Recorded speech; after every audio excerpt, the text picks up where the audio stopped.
Hell is other people. I've got $5 for anybody who knows who that quote is from. It was.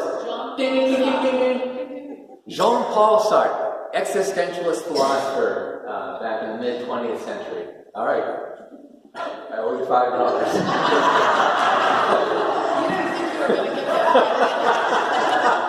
I guess that'll teach me, huh?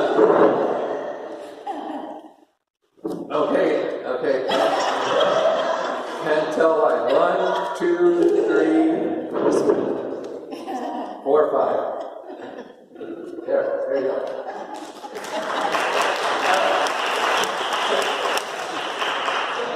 Have a Starbucks on me.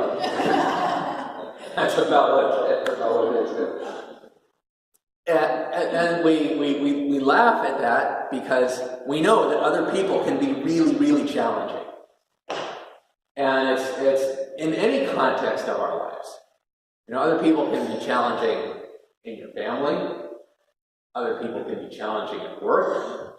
Other people can be challenging at school. Other people can be challenging in your neighborhood. The guy that gets his leaf blower rolling at about 5:30 a.m. And of course, other people can be challenging even in our congregation. In the church, people can make us uncomfortable. That's our series for the last couple of weeks and for next week. That things in the church sometimes make us uncomfortable, challenge us. And sometimes that's good, but sometimes it's not so good. And some of the times when people challenge us and rub up against us, it's really not that great a thing. Like Eliphaz the Timnite. Eliphaz is not the guy that you want coming to give you some encouragement when your life is not going well. He's one of Job's friends. And you really need the air quotes when you talk about Job's friends. You need those air quotes. Because these guys, they start off real well. It's Job's story. He loses everything. He's wealthy, he's prosperous, he has a big family, and he loses everything. He loses his land, he loses his farm, he loses his house, he loses his kids.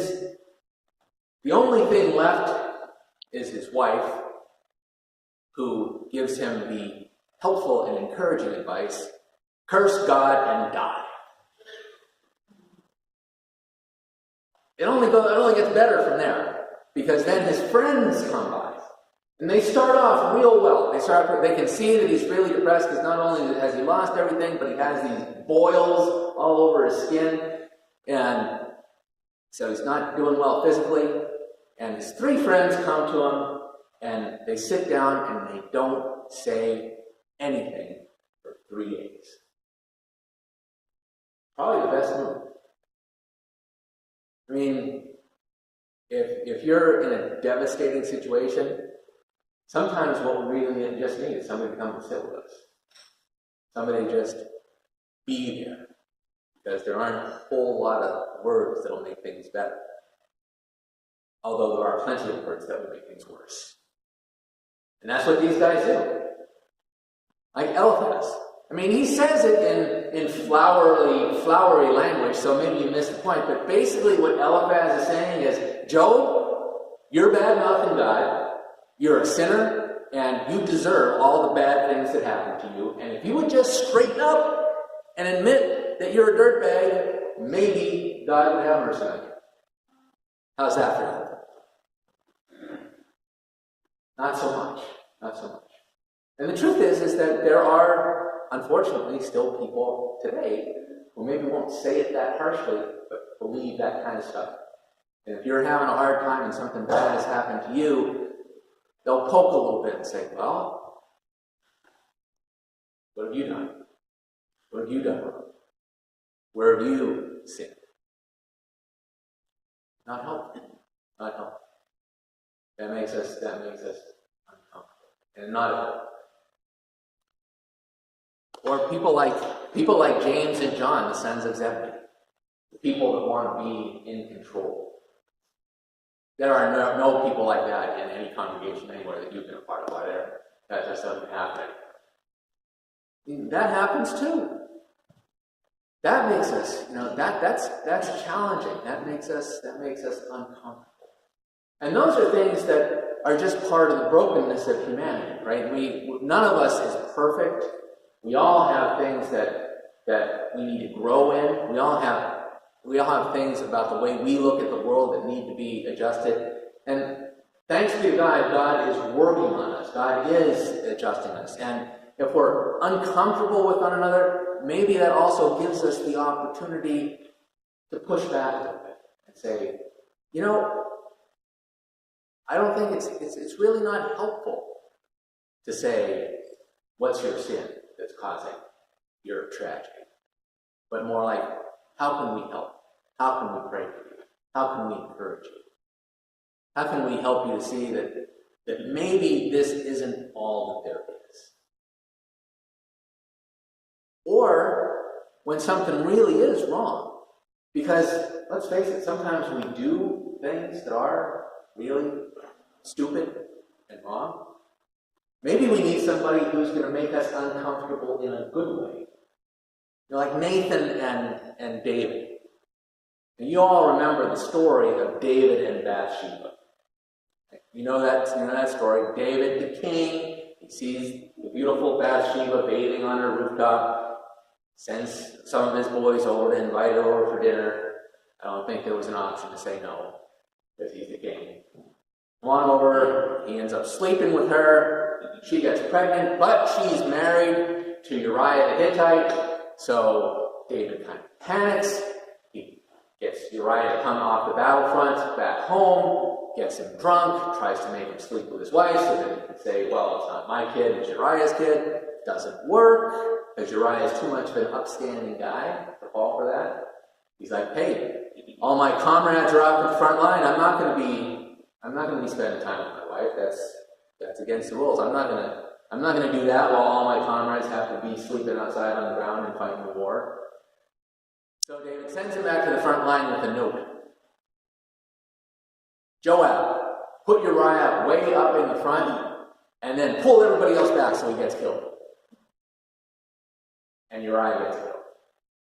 So David ends up being guilty of adultery, basically rape if you really think about it, and murder, and lying to cover it up. Not exactly, he's not looking like somebody who's the man after God's own heart at this point. He needs a course correction. Enter Nathan the prophet. Nathan comes in, and he says, King, let me tell you about something that's been going on. There's this guy, rich guy, has lots of animals, lots of flocks. One of this rich guy's buddies comes by unexpectedly, and so the rich guy, instead of killing one of his animals to have a little feast for his friend, the poor guy who lives next door, he has one little ewe lamb, one little lamb that he loves very much. And the rich guy takes the poor guy's lamb and kills it and serves it up for his guest. And David's like, that man deserves to die. I can't believe stuff like that is happening in Israel. We run a better country than that. And Nathan says, you're the man. Do you think David was maybe uncomfortable? Maybe just a little bit. But the thing is out of that place of being uncomfortable, he has the opportunity to repent.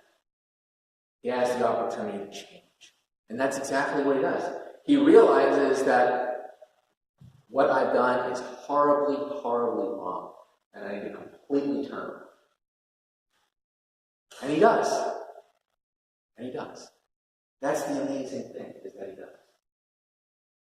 So when we think of people making us uncomfortable, there's the kind that's not helpful, right? There's the Eliphazes in the world that are not going to help us, that are just going to make us feel more miserable. They're not going to help us see God's mercy and grace. They're not going to help us turn away from things that are destructive, that are just going to make us miserable. And we have to endure those people, and maybe we have the opportunity to help them turn. Maybe we have the opportunity to help them see that they're going about things in the wrong way. But then there are also the people that make us uncomfortable, that give us the opportunity to see the flaws in ourselves, to see the opportunity that we have to turn to God, to be transformed, and to be the people that God intended us to be.